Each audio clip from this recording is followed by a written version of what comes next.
Thanks. This still strikes me as surprising.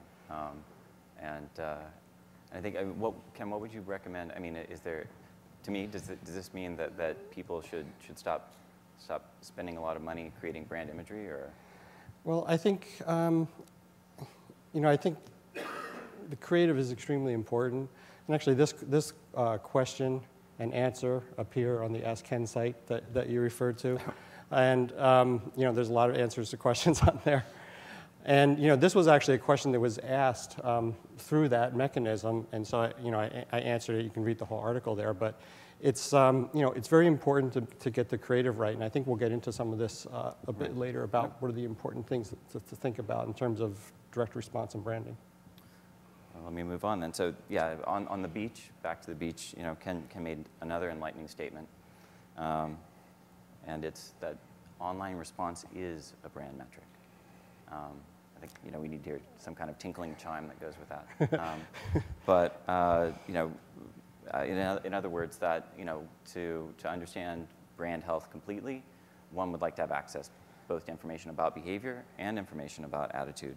Yeah, I think when you ask me about that, we think of branding. I think we've been traditionally thinking, well, the way that you capture that is by surveying a bunch of people and asking them their perceptions. Well, there's actually a lot of ways you can capture that. People have behaviors that demonstrate and imply that they've had a branding impact. And I also want to make a call out to Symphony. Any Symphony people here?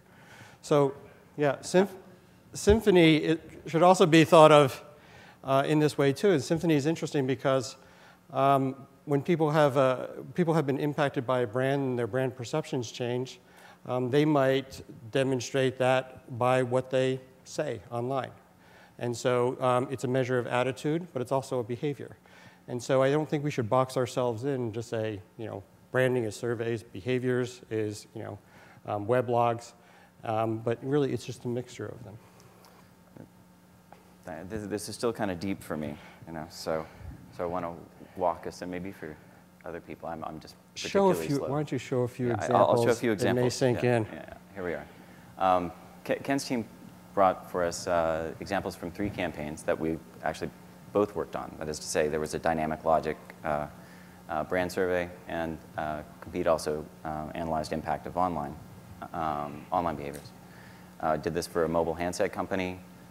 Did this for Gatorade, pioneering sports drink, and we also did this for a campaign for a U.S. automaker.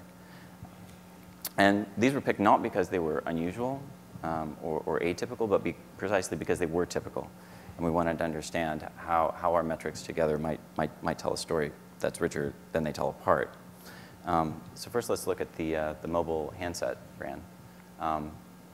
This is a campaign for a handset, an online campaign for a mobile handset, if you follow, with some typical goals of such campaigns, increasing awareness for a new product. So let's take a look at the data. This is the result of the brand survey.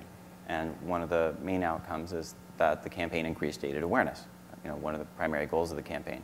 The third pair of bars that you see there, when asked a question, do you recall, or are you aware of these brands? Gatorade would have been listed with several others. 90% of respondents clicked the box that said yes.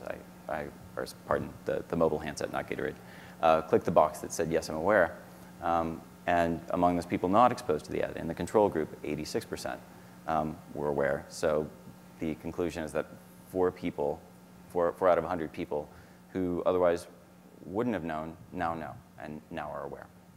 And what's interesting here too is that the parent brand had a very, very high awareness, 86%. And yet that was able to be lifted even more to 90. A lot of times when we see campaigns that are 85, 90% in terms of a brand, you don't see very much lift. So 4 is actually quite good. The model awareness was also fairly high, given it was pretty new, 41%, and that was lifted as well by a whopping 8%. And so those are great metrics to see. And people had ad recall. There was an incremental lift in people's ability to remember the ad. And we saw with our analysis of the online impact similar results, that the campaign drove remarkable increases both in visits to the brand site, which you see on the left, an almost twofold increase, and more than a twofold increase on the right in brand term searches for the product and for the brand. So again, me being the kind of slow one of the two of us on stage, you know, I put them together. It looks like they generally agree, Ken, but it's kind of, for me, one-dimensional. I mean, is it just arrows all pointing up and some pointing down, or is it possible to derive insights that are more three-dimensional? Thanks for asking the question.